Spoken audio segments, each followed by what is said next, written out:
Hey guys, and welcome back to another video. And before I start rambling on about the drawing, which I will, um, I want to tell you guys that I am going to finally do another live stream. I will be live streaming Sunday evening around 7 p.m. Danish time that is. I don't know when that is in your wherever you guys are.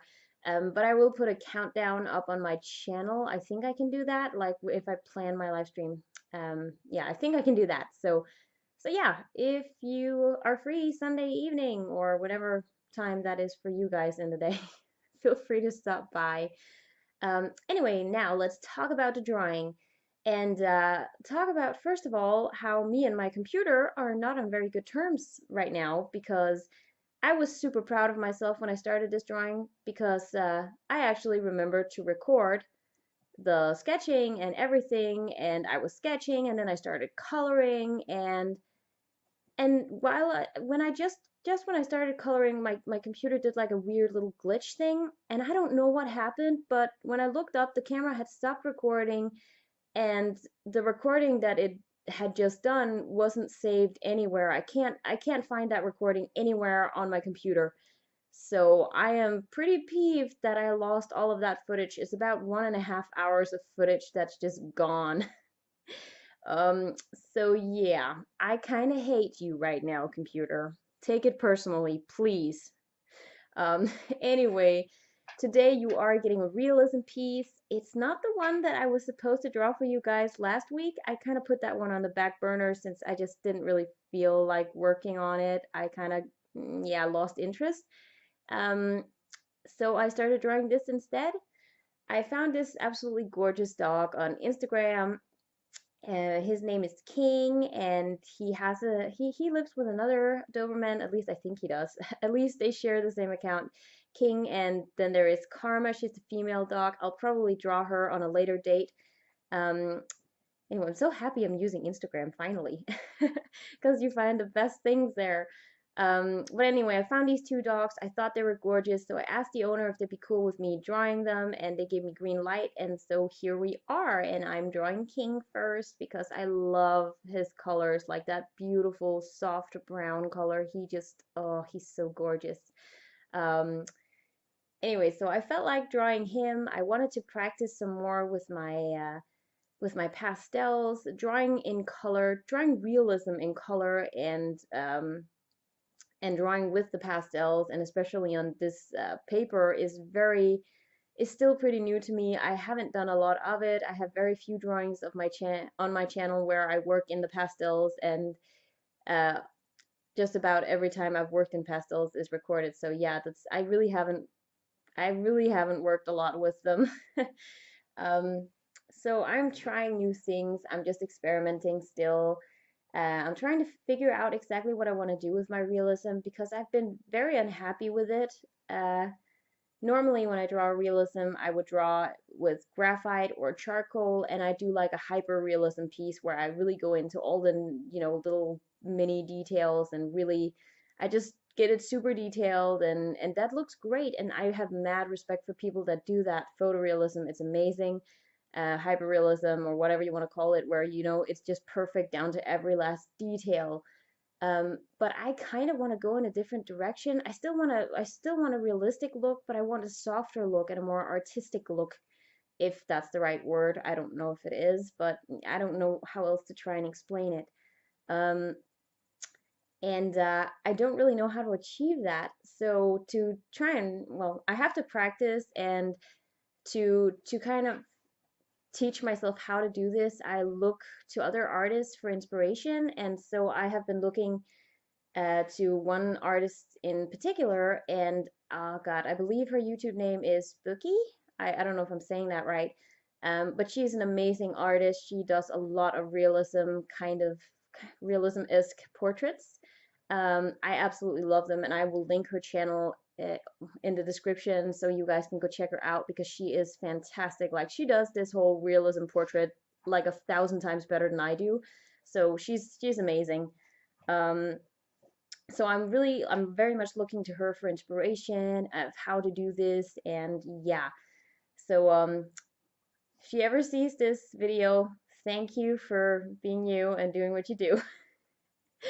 And anyway, so yeah, that's where we're going now. The background. Yay. I don't know how I feel about the flower. Well, I like the fact that I put flowers in. I just don't know if I chose the right colors for it. I don't know if it is a little too dark. I don't really know. I don't know what to think about this piece, honestly. Um, it's probably because I'm really, really exhausted. I overworked myself last week. I didn't do the whole resting day thing like I should. So yeah, that's biting me in the butt now. So I'm extremely tired, and finishing this drawing was a struggle because I was so exhausted that I didn't pick the right colors. I was just constantly picking up things, and then I was looking at it like, what was I gonna do with this? I forgot, and then yeah, I dropped my pencils, and it was just I was in zombie mode. Nothing was working for me. So my brain is still in zombie mode. I still really don't know what to think of this drawing, but I'll probably make up my mind sometime next week when I've had time to look at it. Um, what I do know for sure is that I did make a mistake with the background. I initially sketched in three flowers, and they look pretty good, and I don't know why, but then I added two more flowers in places where they really shouldn't be, and it just looked awful. And when I got home from work today, I corrected it because that's when I realized just how awful it looked.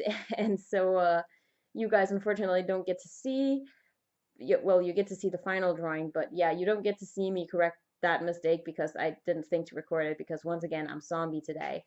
Um, but yeah, that's just typical me mistake when I'm incredibly tired. I don't stick to my initial plan. Anyway, here I'm going in with my polychromos just to try and do some more detail. Once again, this is something I've seen uh, another YouTuber do, go in with color pencils on top of the pastels. She makes it look so much better than I can. It doesn't look that good in real life. I couldn't really get them to blend the way I wanted them to. Um, but yeah, I have a lot to learn when it comes to working with both pastels and color pencils. I have no clue what I'm doing. Um, and I was working on a nose for so long because I couldn't agree with myself how much detail I wanted. And when I looked up at the screen on my computer, I realized that, the details that I was putting down just wasn't being picked up by the camera. And so I thought they're not gonna read at a distance. And so what's the point? And that's another thing I want. I want my artwork to read really well at a distance, and not be so busy to look at. I love my realistic tiger drawing, but truth is, when you look at it from far away, it does get a little messy because there are a lot of details there, and you kind of, when you're really close to it, then it's impressive.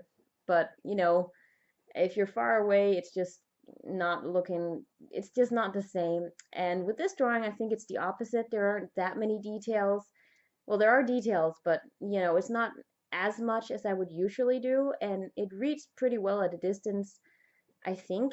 But once again, I'm not in the right state of mind to make any decisions at the moment, apparently. Um, I tried going in without so much fear too about the colors. I usually spend 100 years picking out the colors because I want it to be just perfect, but I need to stop worrying so much and just put some colors down. And I didn't have the right colors in my pastels, so I went in once again with the color pencils to get the right shade of orangey fur, and it really looked, that part really looked good, and I was really happy with how it ended up being. And there is a point though, the mouth, that I'm not happy with. The tongue doesn't look right, and there isn't as much contrast between the tongue and the gums and the teeth as I would have liked it to be. But problem is I overworked that part of the paper, and it just couldn't take any more layers, so I ended up being kind of stuck on that. But I expect as much because once again, I am really not used to doing these kinds of drawings, so it's to be expected that I'm going to hit a snag every once in a while where it's not going to go the way I want it to because I'm inexperienced. But I'm getting better, and I'm hoping that soon enough I'll be comfortable doing commissions and stuff like that because I really, really want to. And right now I'm adding in that flower that shouldn't be there, and then I'll add in another flower that really shouldn't be there. I don't know what I was thinking. I'm an idiot. Um, but yeah, um, there's not much I can do about it now. And anyway, I'm gonna stop my rambling because it's just about done. I'm gonna show you how it actually looks like right now after I corrected my mistake with the flowers. As you can see, they're gone now. They look so much better now. Anyways, this is what it actually looks like after I corrected and removed those two flowers that shouldn't be there. Right now I'm pretty happy with the result. But once again, I don't know what to think. Let me know what you guys think though, and and that is it for this video. I'm giving up. I'm done. I'm gonna go rest, and I hope you guys have a great weekend, and I hope I'll see you guys Sunday. Otherwise, I'll just see you next week. Bye.